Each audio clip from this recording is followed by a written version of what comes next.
Le Grand Constructif est une association qui est membre de la Fabrique du Futur. Donc, je passe la parole tout de suite à Benjamin, qui va, pendant trois quarts d'heure, ou peut-être 5 minutes de plus, 50 minutes, d'après ce que j'ai compris, nous parler d'écologie. Voilà. Benjamin, bienvenue. Bonjour à tous, donc ravi de vous retrouver pour construire ensemble ce futur commun. Alors moi, donc, je vous propose de faire en l'espace de trois quarts d'heure une introduction sur cette notion de dépollution, qui est une notion encore très peu connue, mais la dépollution, vous allez le voir, c'est l'un des enjeux les plus importants en réalité du XXIe siècle.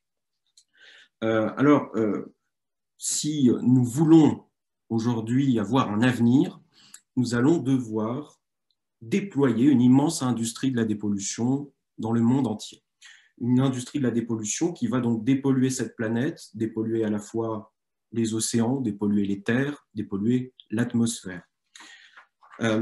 C'est d'autant plus important que, comme j'entendais hier mon ami Michel en parler, nous avons un enjeu qui est l'amour. Mon ami Michel Salov-Kost rappelait hier l'enjeu qu'est l'amour dans cette nouvelle civilisation. Eh bien, je me disais, il faut absolument que je leur explique le lien entre cet amour dont ils parlent et le sujet dont je vais parler aujourd'hui, qui est la dépollution. Parce que, autant être honnête avec vous, le sujet dont je vais parler, il est assez technique. Mais au-delà des solutions techniques dont je vais vous parler, j'aimerais que vous gardiez à l'esprit le fait qu'en réalité, il y a derrière tout ça une intention, qui est une intention de paix, une intention de réconciliation avec la nature, une intention de réparation de la nature et finalement une intention aussi d'amour. Pourquoi je dis ça? Eh bien parce que, en réalité, si nous ne mettons pas en place cette dépollution, eh bien l'humanité va vers son autodestruction avec à la clé une sorte de dépression collective, si vous voulez, avec une haine de soi, puisque nous aurons saccagé cette planète en l'espace d'un siècle, et avec aussi, il faut bien le dire, des guerres qui arriveraient, si nous ne faisons rien, de véritables violences extrêmes, avec également, bien sûr, la destruction du vivant, et donc des milliards d'êtres vivants qui seraient donc décimés. Et donc, en cela, le projet de dépollution dont je vais vous parler aujourd'hui, c'est un projet de paix et un projet d'amour. D'amour entre l'humanité et la nature, mais aussi d'amour entre les hommes, puisque, comme j'ai envie de le rappeler, sans cette dépollution mondiale, nous allons droit vers la guerre. Voilà, donc j'aimerais qu'on garde un petit peu ça à l'esprit pendant que moi je vais vous parler de choses un petit peu techniques. Disons que la technique n'est pas forcément l'opposé de l'amour, mais parfois ça peut être un moyen de le concrétiser, puisqu'on sait très bien que l'amour, ce ne sont pas que des mots, ça peut être aussi des actes, et ces actes, eh bien, ça peut être la mise en place d'une infrastructure mondiale de la dépollution qui va assurer le maintien de la paix et de la vie sur cette planète. Voilà, donc je vais donc à partir de ces premières réflexions commencer cette introduction. J'aimerais vous parler de la Terre à travers cette photographie qui est assez perturbante pour moi, mais que j'adore, qui s'appelle Un point bleu pâle. C'est une célèbre photographie de la planète Terre qui a été prise en 1990 par la sonde Voyager 1 à une distance, tenez-vous bien, de 6,4 milliards de kilomètres. Et donc, la Terre, c'est ce petit point bleu que vous voyez. Il s'agit de la photographie de la Terre la plus lointaine jamais prise. Alors, ce qu'exprime pour moi cette photographie, eh bien, c'est que nous vivons sur une petite planète perdue au milieu de nulle part, une planète qui est un joyau d'évolution, qui abrite la vie, mais qui est perdue dans un immense univers. Et donc, cette petite planète qui abrite la vie, eh bien, elle est entourée essentiellement de vide et d'astres morts. Et ça, il faut bien en avoir conscience. La singularité de notre petite planète, c'est qu'elle abrite la vie, mais ce n'est pas le cas de toutes les planètes que nous voyons dans l'univers, en tout cas en l'état actuel de nos connaissances. En 1950, un célèbre physicien qui s'appelle Enrico Fermi discutait avec ses amis scientifiques au sujet de l'existence des ovnis, et il a fini par avoir cette question qui est devenue célèbre sous le nom du paradoxe de Fermi. Cette question, je vous la résume de la manière suivante. Si l'univers est si vaste, pourquoi n'y avons-nous pas encore rencontré la vie? On pourrait reformuler cette question de la manière suivante. Pourquoi y a-t-il finalement quelque chose sur cette petite planète Terre plutôt que rien, comme partout ailleurs? Eh bien, la réponse à cette question, elle tient peut-être finalement en un mot, le climat. Notre petite planète possède un climat très singulier qui fait qu'elle est favorable à l'émergence et au développement de la vie. Et cette singularité, notre planète la doit à essentiellement deux choses. D'une part, sa position par rapport à son étoile, qui lui permet de n'être ni trop chaude ni trop froide, mais également la composition chimique de son atmosphère, qui lui permet, notamment par un équilibre subtil de gaz à effet de serre, de maintenir des températures favorables à la vie. Et c'est là qu'est tout le problème, puisque depuis l'aube de la modernité, depuis l'apparition de l'ère industrielle, l'humanité a modifié la composition chimique de cette atmosphère. Voilà un petit schéma qui résume à peu près la situation. Donc, depuis l'apparition de l'ère industrielle, la concentration de CO2 dans l'atmosphère a augmenté de 50%. Nous étions en 1750 à 278 ppm. ppm, c'est le nombre de particules de CO2 par million. Et nous sommes aujourd'hui à 417, en réalité à 420 même. Et donc, nous avons cette augmentation faramineuse du CO2 dans l'atmosphère. C'est ce qui fait que nous sommes en réalité en train de sortir de cet équilibre subtil qui permet la vie, et nous nous rapprochons progressivement des autres astres qui nous entourent et qui, eux, sont totalement morts. Nous sommes en train de rendre cette planète inhabitable. Alors, le climat, c'est une affaire complexe. Le climat, c'est une affaire de systémique, de dynamique des systèmes, et donc c'est quelque chose de compliqué, et notamment c'est compliqué de faire des prévisions en la matière. Néanmoins, j'aimerais vous proposer une grande simplification pour commencer cet exposé, parce que parfois il est bon de simplifier un peu les choses pour y voir plus clair. Et donc la simplification que je vous propose, c'est la suivante, c'est de considérer que finalement la crise écologique, c'est d'abord et avant tout le problème du CO2.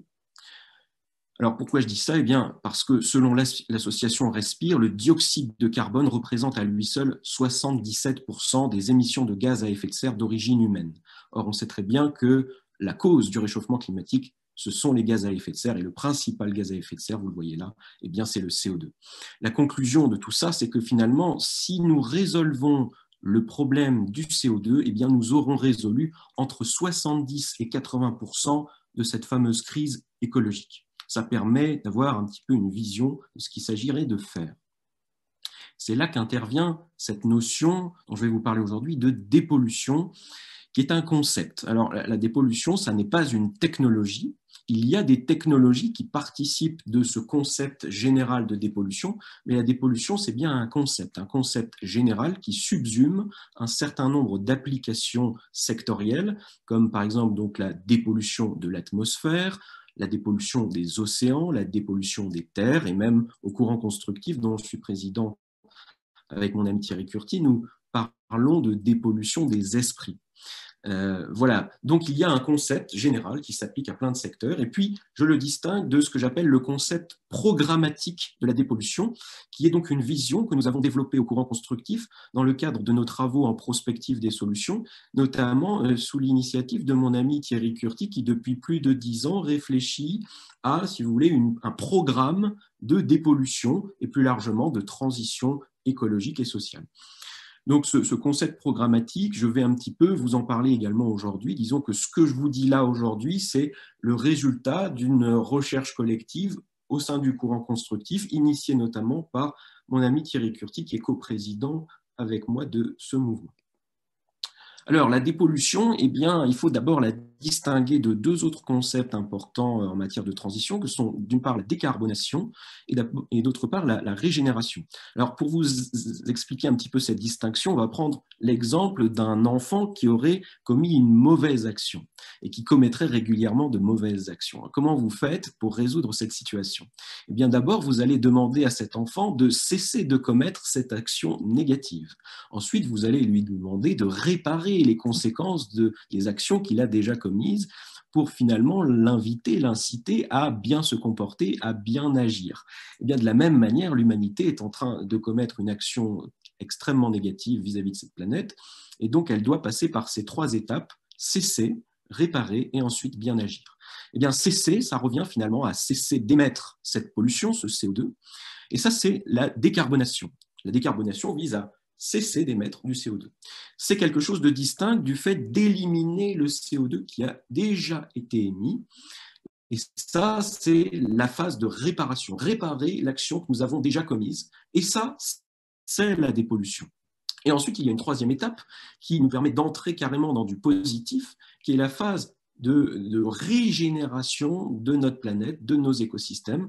Et donc, ça correspond au fait de bien agir, de se mettre à bien agir, c'est-à-dire produire des systèmes à externalité positive, à la fois pour l'environnement et pour la biodiversité. Donc, vous voyez cette distinction. Et donc, je résume la chose en disant dépollution, décarbonation et régénération sont les 3 maîtres mots si nous voulons éviter un effondrement systémique mondial et garantir un avenir aux générations futures, humaines comme non humaines. Voilà pour cette distinction. Maintenant, un petit peu de terminologie, puisque nous entrons dans un champ technique et scientifique, et donc ce champ possède son propre jargon. Il y a quelques mots un petit peu à connaître. Vous allez voir, ce n'est pas bien compliqué. Alors, on a le DAC qui veut dire Direct Air Capture. Ce sont des technologies qui capturent le CO2 directement dans l'atmosphère. C'est pour ça qu'on les appelle capture directe. À distinguer des point source capture, qui sont des technologies qui, de la même manière, capturent le CO2, mais là, elles le capturent sur son point d'émission, c'est-à-dire au niveau des sites industriels, au niveau des usines, là où il y a une plus forte concentration de CO2. Après, il y a un mot très important, s'il n'y en a qu'un à retenir, c'est celui-là, c'est le CCUS. CCUS, ça veut dire Carbon Capture, Uses and Storage. En français, capture, utilisation et stockage du CO2. C'est le nom de ce secteur industriel émergent qui va construire cette industrie mondiale de la dépollution. Et donc, nous savons dès à présent capturer, stocker et utiliser le CO2, et c'est tout ce dont je vais vous parler aujourd'hui. Les technologies d'émission négative, alors ce n'est pas très compliqué, ce sont des systèmes technologiques qui simplement capturent plus de CO2 qu'ils n'en émettent, et donc en cela ils sont négatifs en carbone. Les carbon tech, c'est le nom du secteur d'entreprises qui sont dédiés à ce fameux CCUS. Et enfin, le CDR, qui est un mot qu'on voit notamment dans les rapports du GIEC, le fameux carbon dioxide removal, donc l'élimination du dioxyde de carbone. Ça désigne donc ces procédés à la fois naturels et technologiques d'élimination du CO2. Alors, certains se diront peut-être, oui, mais ce CCUS, on en a un petit peu entendu parler, c'est quelque chose encore très utopiste, qui n'est pas encore prêt. Alors, en réalité, je vais vous montrer que c'est très avancé. Vous voyez là un document qui nous montre que nous discutons en réalité déjà du CCUS au cœur de la politique américaine. Nous sommes là sur le site de la Maison-Blanche qui nous parle d'un rapport qui va être présenté au Congrès sur les mesures à prendre pour faire progresser le développement du CCUS. Donc, vous voyez, là, on est déjà au cœur de la politique américaine. D'ailleurs, Joe Biden, il faut savoir que la capture du carbone est au cœur de la politique de Joe Biden. Joe Biden qui a appelé à accélérer le développement de cette technologie de séquestration du carbone. On a également, le groupe Total qui consacre 10% de son budget R&D au CCUS. On a un rapport complet de l'Agence internationale de l'énergie sur le CCUS qui est paru en 2020. Et vous voyez, ce rapport nous dit que le CCUS doit jouer un rôle central et qu'il est l'un des 4 piliers des transitions énergétiques mondiales. Donc, vous voyez, c'est un rôle central, ça n'est pas rien de dire ça, de la part de l'Agence internationale de l'énergie.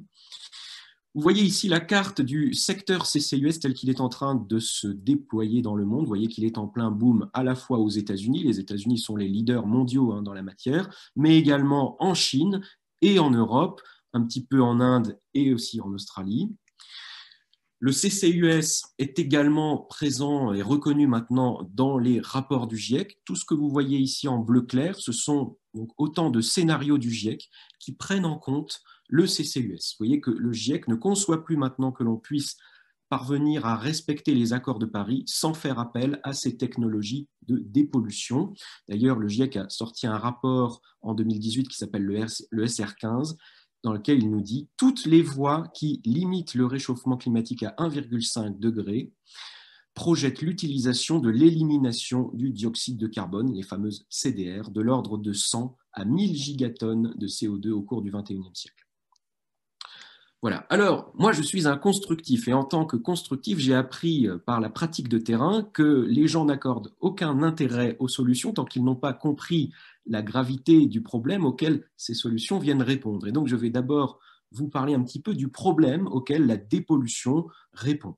Ce problème, on peut le résumer en quelques chiffres. L'humanité émet 43 milliards de tonnes de CO2 par an. S'il y a un seul chiffre à retenir de cette conférence, c'est celui-là. 43 milliards de tonnes émises par l'humanité chaque année. De 1850 à 2019, 910 gigatonnes de CO2 ont été émises par l'activité humaine. Et enfin, le monde consomme 100 millions de barils de pétrole par jour. Voilà 3 chiffres qui indiquent un petit peu la gravité de la situation. Alors, la conséquence de ces fortes émissions de CO2, eh bien, c'est que nous allons vers un monde à plus 4 degrés si rien n'est fait. Nous sommes actuellement à 420 ppm sur une trajectoire allant de 2,4 à 2,8 degrés si rien n'est fait. Or, nous augmentons cette concentration de CO2 atmosphérique de 2,4 ppm par an et à ce rythme-là, nous atteindrons 500 ppm dans environ 30 ans. Et nous serons alors, à ce moment-là, sur une trajectoire de 3,2 à 4 degrés. Voilà, ça, ce sont des tableaux de correspondance du GIEC qui nous le disent. Alors, c'est bien joli de dire qu'on va vers 4 degrés de plus, mais concrètement, ça veut dire quoi? Quelles sont les conséquences pour notre humanité? Bien, les conséquences, elles sont gravissimes.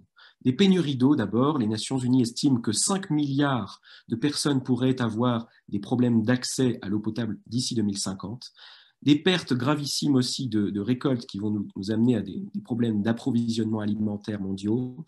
Il faut savoir qu'à chaque degré de réchauffement, les rendements diminuent de 10%. 300 millions de personnes seront également menacées par la montée des océans d'ici 2050. D'après une étude publiée dans Nature, le réchauffement climatique pourrait nous coûter 600 000 milliards de dollars d'ici la fin du siècle. Et enfin, d'après une autre étude publiée dans Nature, un demi-degré de plus aurait pour conséquence le décès de 150 millions de personnes supplémentaires du seul fait de la pollution de l'air. 150 millions de personnes, c'est l'équivalent de 25 holocaustes. Donc vous imaginez un petit peu les proportions du problème. On aurait bien sûr des problèmes de flux migratoires, d'inondations, d'ouragans, de canicules, des méga sécheresses, des méga feux, on a commencé à le voir, des accidents nucléaires potentiellement, des pandémies, notamment dues à la fonte du permafrost qui va libérer des virus inconnus, des problèmes de guerre, je vous en parlais, des vagues de criminalité et des pertes de PIB colossales.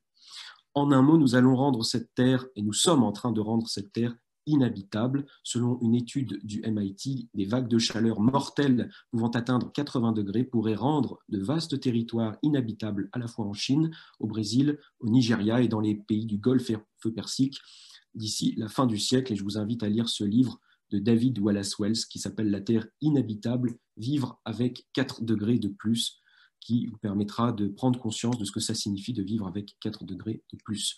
Il y a également des conséquences pour le vivant, pour nos frères non humains. Il faut savoir que ces 40 dernières années, la moitié des vertébrés sont morts. Par ailleurs, les insectes volants ont été aux 3/4 décimés.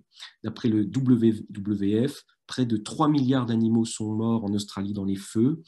Donc ça vous donne une idée, hein, à chaque fois qu'il y a un de ces méga-feux, ce sont des milliards d'animaux qui partent en fumée. Et enfin, selon l'Institut de ressources mondiales, d'ici 2030, le réchauffement et l'acidification des océans menaceront 90% des récifs coralliens qui abritent un quart de la vie marine. Voilà, alors par rapport à tout ça, maintenant, amorçons la pente de la solution. L'objectif, c'est d'éliminer 1000 milliards de tonnes de CO2. C'est un objectif très ambitieux qui va être très difficile à atteindre. C'est un objectif qu'on peut voir dans les travaux du GIEC, ainsi que dans un institut allemand qui s'appelle Mercator, qui s'est penché sur la question. Ça représente 20 milliards de tonnes de CO2 qui vont être extraites entre 2050 et 2100 chaque année. Bien sûr, la priorité reste de ne pas émettre. La dépollution ne doit pas être considérée comme un moyen de se dédouaner de la réduction des émissions. Elle agit de manière complémentaire à la décarbonation de notre civilisation.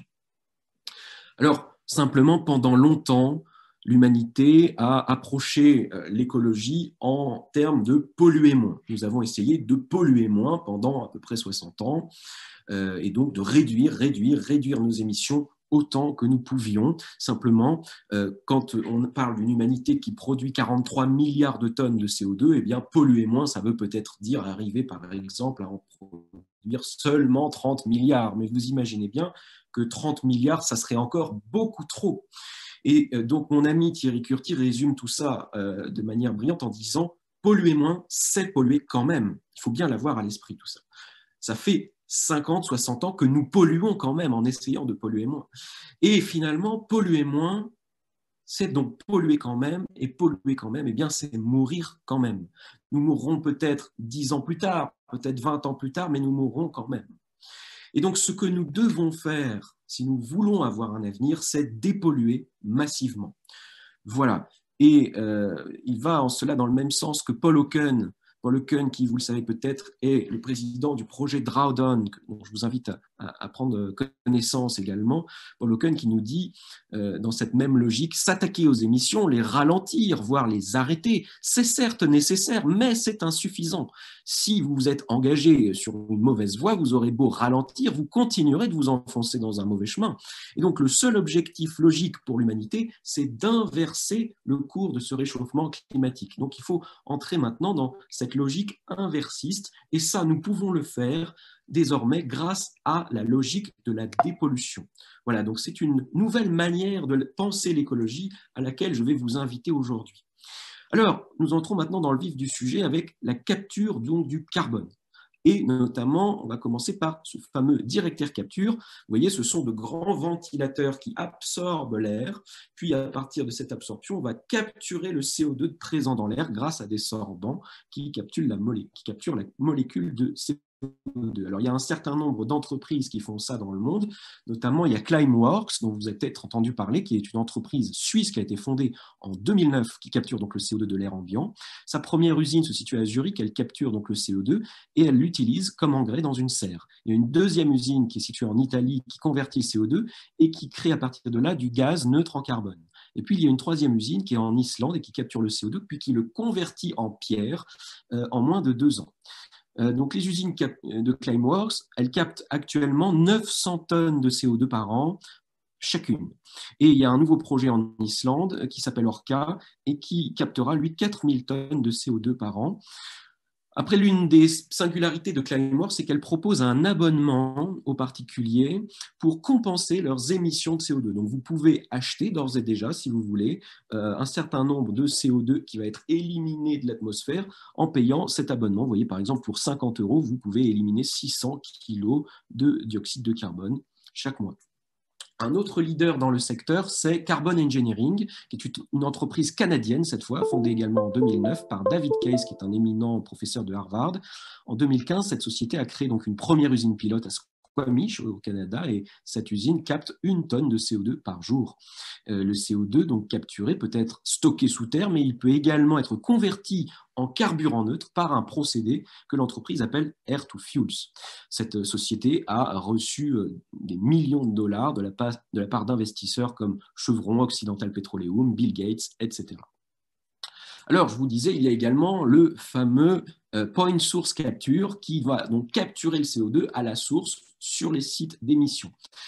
C'est intéressant ce procédé parce que le défaut, si vous voulez, s'il y en a un du direct air capture, c'est la faible concentration du CO2 dans l'atmosphère. En réalité, le dioxyde de carbone ne représente que 0,04% de l'air. Donc, il est fortement dilué. Donc, il y a un intérêt à le capter là où il est très présent sur les sites industriels. Et c'est ce que fait brillamment l'entreprise Svante. Il y en a d'autres, comme Carbon Clean, par exemple, qui font ça dans le monde. Et donc, Svante capte sur les sites industriels ce CO2. Ça permet de réduire les coûts puisqu'il y a une plus forte concentration de CO2, donc c'est plus facile.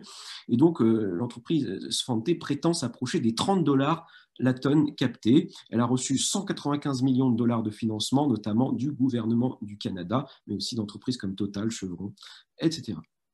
Alors, il n'y a pas que les solutions technologiques, il y a aussi ce qu'on appelle les solutions basées sur la nature, à commencer, bien sûr, vous le savez, par la reforestation. Le GIEC préconise de planter 1 milliard d'hectares de forêt afin de limiter le réchauffement à 1,5 degré. Des chercheurs de l'université de Zurich ont calculé que nous pouvions planter des arbres sur environ 900 millions d'hectares supplémentaires. Ça équivaut à la plantation de 1200 milliards d'arbres pour absorber 205 gigatonnes. Donc ça se ferait sur 6 pays essentiellement, Russie, États-Unis, Canada, Australie, Brésil, Chine. Alors bien sûr, il y a déjà de nombreuses initiatives dans le monde qui plantent des arbres et également plein de grandes multinationales qui participent à des entreprises de reforestation, vous voyez Amazon, Apple, Microsoft, etc. Il y a énormément de projets. Quelque chose qui est un peu moins connu, c'est le potentiel du carbone bleu. Alors le carbone bleu, qu'est-ce que c'est? Eh bien, c'est le plancton, les mangroves, les marais, les prairies sous-marines qui capturent également le CO2 en grande quantité. Les écosystèmes océaniques et littoraux ont en réalité un potentiel de séquestration de 3 à 5 fois supérieur à celui des forêts. On en parle moins, mais c'est beaucoup plus important en réalité. Et donc, en absorbant le CO2, l'océan joue un rôle majeur de tampon vis-à-vis des perturbations de l'atmosphère. On estime qu'il a absorbé 1/3 de nos émissions depuis le début de l'ère industrielle.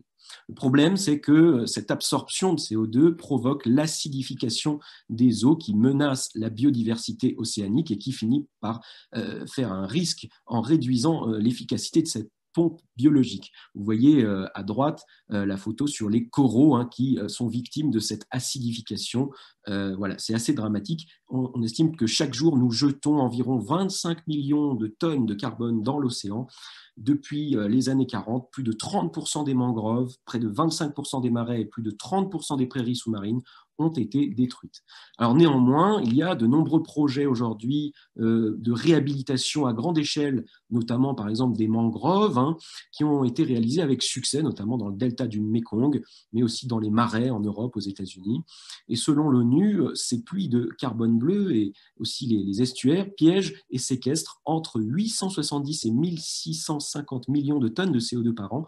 Et donc, en évitant, si vous voulez, la disparition et la dégradation de ces écosystèmes, en favorisant leur remise à l'état, eh bien, on pourrait compenser 3 à 7% des émissions actuelles. Donc, ça n'est pas rien, vous voyez, le carbone bleu, c'est très important également.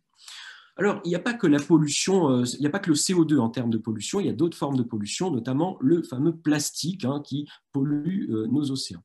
Et là, il y a une entreprise que j'adore qui est Ocean Cleanup, qui est une start-up qui veut dépolluer les océans. C'est une ONG qui a été fondée en 2013 par un jeune ingénieur néerlandais de 19 ans seulement. C'est un peu le Greta Thunberg déconstructive. Il s'appelle Boyan Slat. Et cette entreprise, cette start-up, vise à nettoyer 90% de la pollution plastique des océans. Ocean Cleanup donc ratisse les grandes gyres océaniques où s'accumulent les déchets océaniques et donc il collecte ce plastique, puis ensuite il va le recycler. Vous voyez ici les grandes gyres où s'accumulent, il y en a 5 dans le monde où s'accumulent les déchets océaniques. Et donc, voilà quelques images d'Ocean Cleanup qui ratissent les océans pour extraire ce plastique qui flotte à la surface avec de grands bateaux, vous voyez. Ils se sont mis également à extraire le CO2 des rivières. Pourquoi? Eh bien parce qu'ils se sont aperçus qu'en réalité, il y a 1000 rivières qui sont responsables de 80% du plastique qui pénètre dans les océans. Et donc, ils se sont mis également à capturer le plastique qui est sur ces rivières-là. Ils ont cartographié, vous voyez, ces rivières, et ils sont en train de les dépolluer également. Alors maintenant, j'entre dans un autre gros morceau de cette fameuse dépollution qui est la valorisation.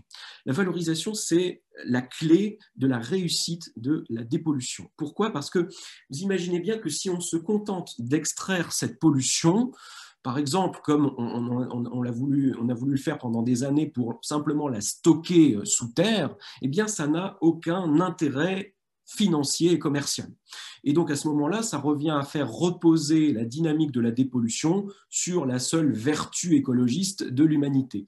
Or, vous savez très bien que notre espèce n'est pas particulièrement vertueuse en la matière, et donc il est important qu'il y ait également un intérêt commercial à extraire cette pollution de l'environnement. Et c'est là qu'intervient la fameuse valorisation, c'est-à-dire que, pour faire simple, cette pollution que nous collectons, c'est aussi une ressource. Nous savons à partir de cette pollution, et notamment à partir du CO2, faire énormément de choses. Je vais vous le montrer. Ici, vous avez un schéma tiré d'un rapport de l'Agence internationale de l'énergie qui vous montre tout ce que nous pouvons faire à partir de la fameuse molécule de CO2. Et c'est énorme. On peut faire des produits chimiques, des plastiques, énormément de choses, on va le voir.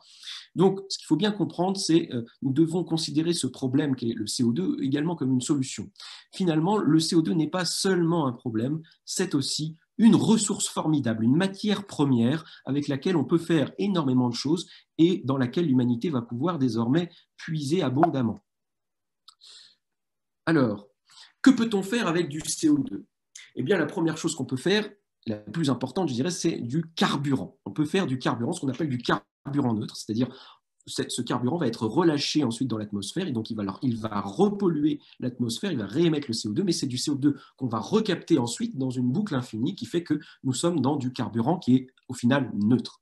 Alors, il y a plein d'études scientifiques qui ont prouvé cette possibilité.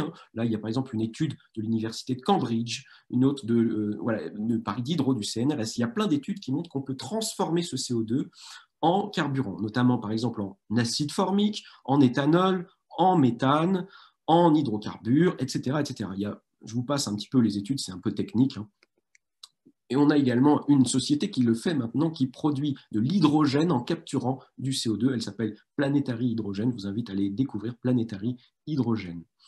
Alors, il y a déjà des applications commerciales par rapport à ces carburants neutres. Par exemple, la société Boom Supersonic, qui est une société dans le Colorado qui construit l'avion supersonique le plus rapide de l'histoire, eh bien, elle s'est associée avec Prometheus Fuels qui fournit un carburant neutre en carbone pour son avion, le XB1. On a également Aerion, qui est une célèbre entreprise de jet supersonique, qui s'est associée au fameux Carbon Engineering dont on parlait tout à l'heure, pour produire des carburéacteurs synthétiques qui proviennent du Director Capture pour faire voler ces avions d'affaires.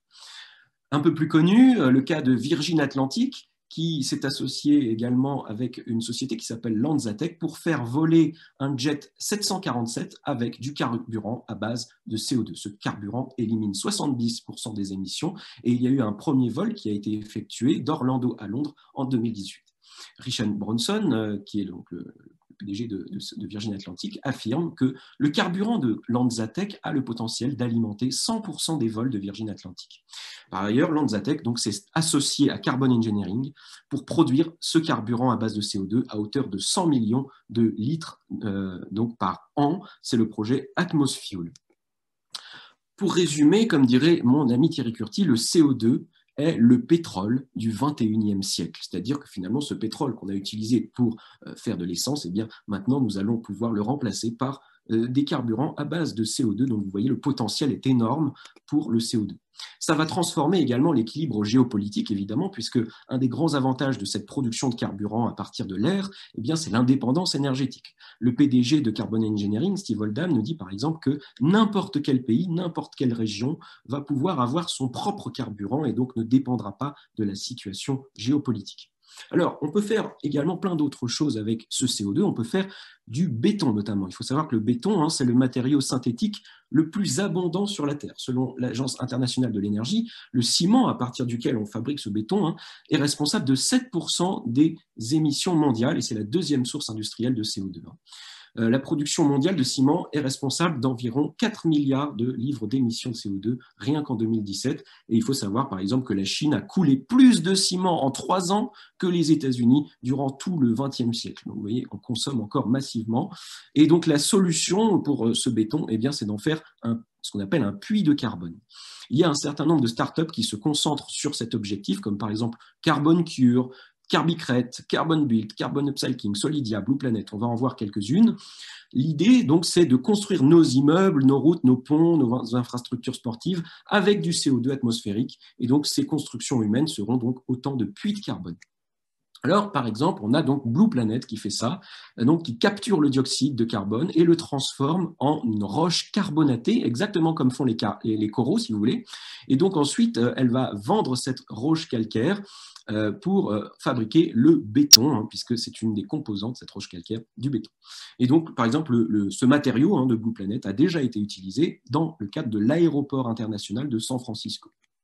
On a d'autres entreprises qui font ça, comme par exemple Carbon Cure, Carbon Upcycling, Carbicrete, qui sont 3 entreprises qui ont inventé des procédés pour injecter du CO2 dans le béton de façon à le séquestrer. Voilà, donc je passe un petit peu sur les détails techniques, mais vous voyez un peu l'idée.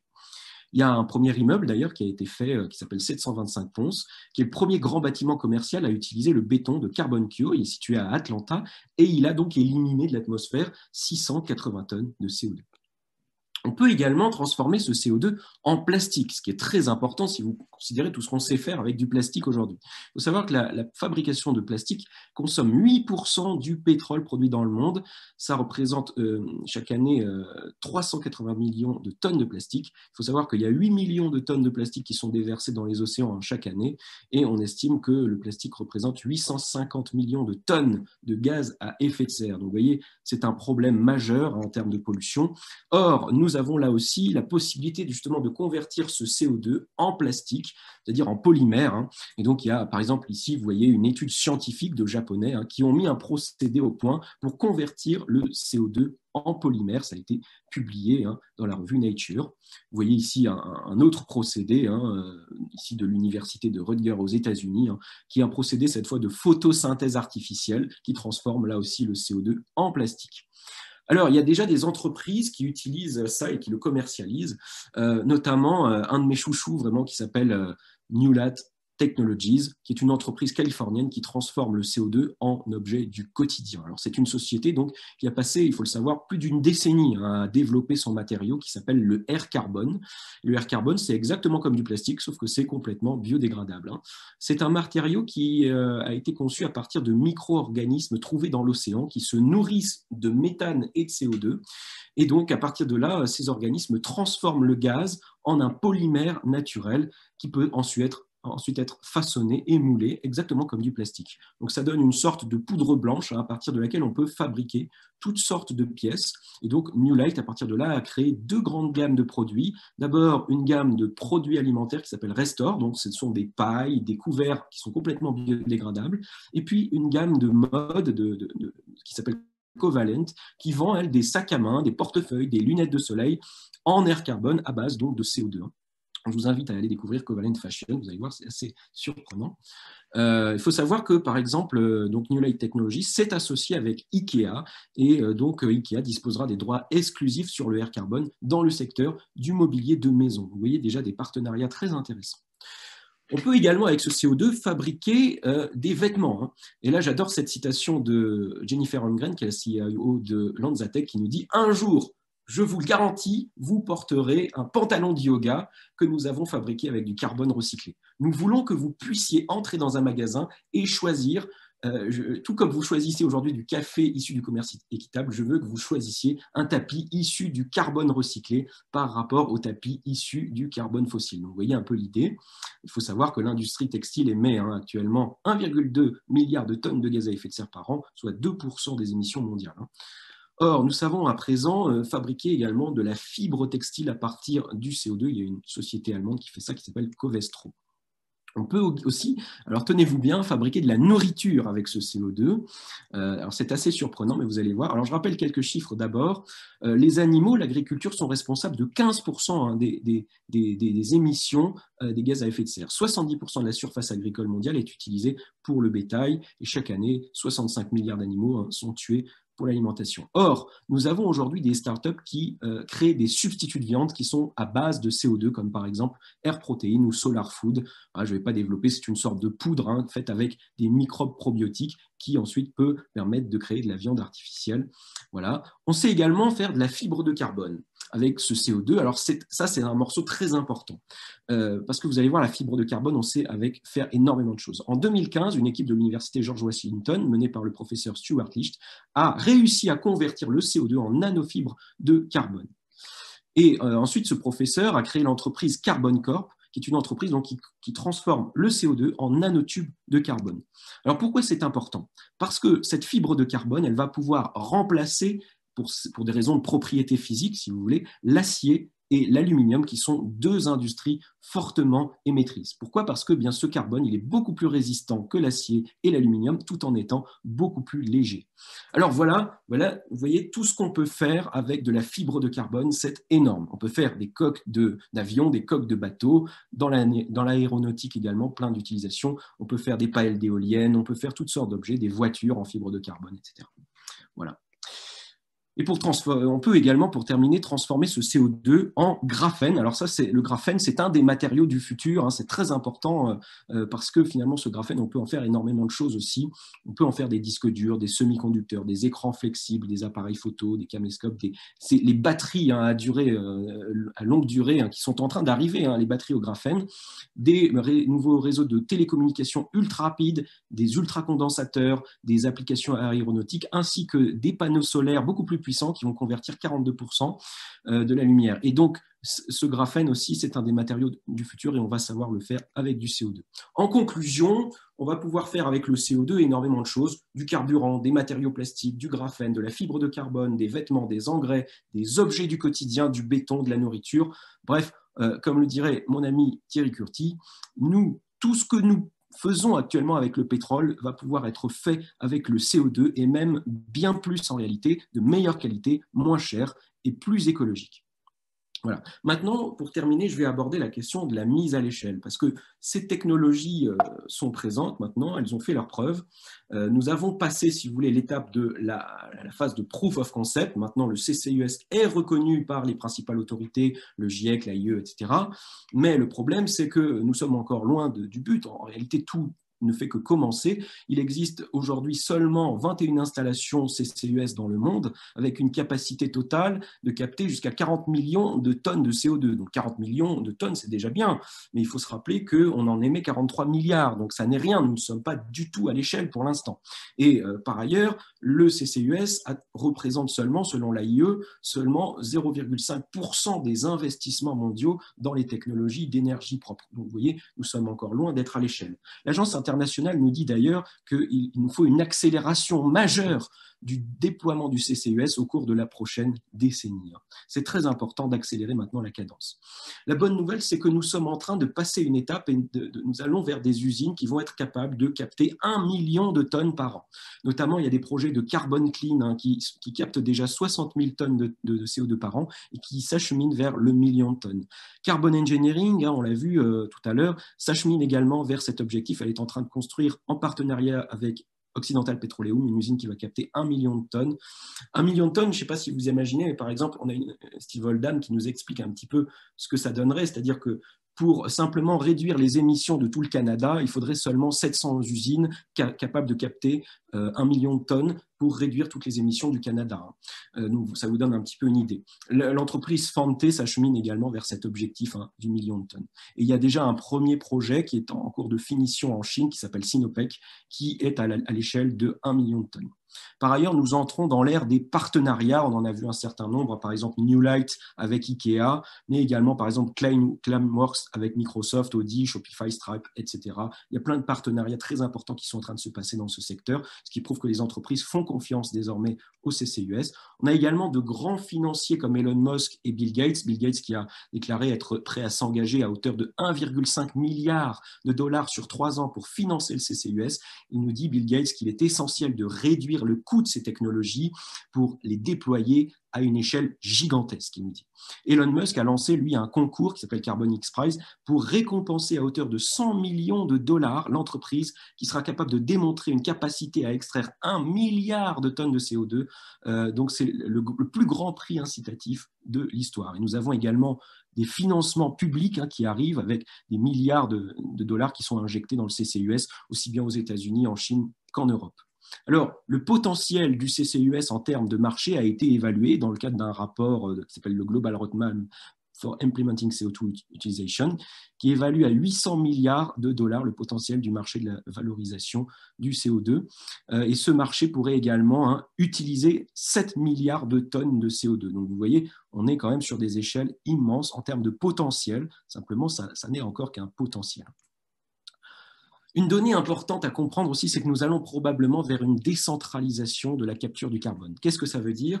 Eh bien, figurez-vous que sur le toit de nos immeubles et de nos usines, il existe des systèmes de refroidissement qui utilisent des circuits d'eau et des ventilateurs exactement comme les usines de capture carbone. Et donc, des chercheurs ont eu l'idée d'utiliser ces infrastructures déjà existantes sur le toit de nos immeubles et de nos usines pour développer finalement des mini-centrales de capture carbone un peu partout. Donc, vous comprenez l'idée, ça serait une forme de décentralisation modularisation du CCUS, c'est-à-dire qu'au lieu d'avoir de grosses usines qui vont capter des millions de tonnes, on aura des petites usines de capture un peu partout sur les toits.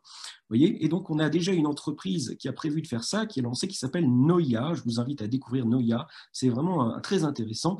Et donc, c'est une entreprise californienne qui propose donc de transformer les tours de refroidissement sur les immeubles en capture CO2. Et donc, cette entreprise a développé aussi tout un marketing, c'est-à-dire qu'elle va en plus vous faire bénéficier de l'argent qui va être récolté grâce à ce CO2 qui va ensuite être vendu. Donc, il y a un intérêt aussi économique à transformer vos tours de refroidissement en mini-centrales de capture. L'intérêt, je passe très rapidement, mais l'intérêt de ce procédé, il est multiple. Il y a d'abord une réduction des coûts puisqu'on utilise une infrastructure déjà existante. Ça va permettre du coup une accélération du déploiement du CCUS, un gain en énergie puisqu'on utilise une énergie qui est déjà consommée par les tours de refroidissement. Il y a un potentiel commercial énorme et un intérêt écologique énorme. La start-up explique par exemple qu'il existe plus de 2 millions de tours de refroidissement opérationnels aux États-Unis et que donc si on transformait toutes ces tours de refroidissement avec leur système, on pourrait capter rien moins que 10 milliards de tonnes de CO2 chaque année. C'est énorme. Donc, la conclusion, c'est que probablement que la décentralisation et donc la modularisation du CCUS sont l'avenir de ce secteur et probablement aussi l'une des clés de sa mise à l'échelle. Alors, il y a également 7 facteurs, j'arrive à la fin, 7 facteurs pour mettre à l'échelle ce CCUS, 7 leviers principaux. Un levier d'abord politique, qui consiste à faire preuve d'un véritable volontarisme politique en impulsant de véritables politiques industrielles pour développer en quelques années ce marché CCUS. Un levier fiscal aussi, qui consiste à taxer le CO2 à la tonne suffisamment pour rendre cette capture compétitive et financer le développement de cette industrie CCUS. Il y a un levier législatif qui consiste à créer le cadre réglementaire pour encadrer et stimuler ce nouveau marché, un levier financier avec le développement de subventions à la fois publiques et privées pour financer ce secteur, un levier culturel aussi, on en parle moins, mais c'est très important, qui va consister à favoriser la dépollution en tant que nouvelle manière de penser l'écologie, en tant que nouvelle imaginaire de l'écologie. Un levier médiatique, c'est-à-dire qu'il faut donner une plus grande visibilité à cet élan constructif mondial et à ces initiatives CCUS. Et enfin, un levier éthique aussi très important, il va s'agir de créer des labels de dépollution, exactement comme nous avons aujourd'hui des labels bio. Le prix du CO2, c'est un enjeu fondamental, c'est-à-dire que quand ce CO2 va devenir moins coûteux à capturer qu'à émettre, eh bien l'industrie du CCUS va pouvoir se déployer massivement et très rapidement. Donc il s'agit d'en arriver à ce point de basculement. On n'en est pas encore là. Aujourd'hui, le CO2 ne coûte que 60 € la tonne. La vision, pour terminer, du courant constructif. Alors, il s'agit pour le courant constructif, qui est l'association dont je suis président, d'amorcer une dynamique mondiale de dépollution dans tous les secteurs. Il s'agit d'imaginer donc des dizaines de milliers d'usines de capture de CO2 un peu partout dans le monde qui seraient interconnectées avec les entreprises de valorisation du CO2. À ce titre, le courant constructif est porteur d'un projet, un projet de Carbon Valley européenne.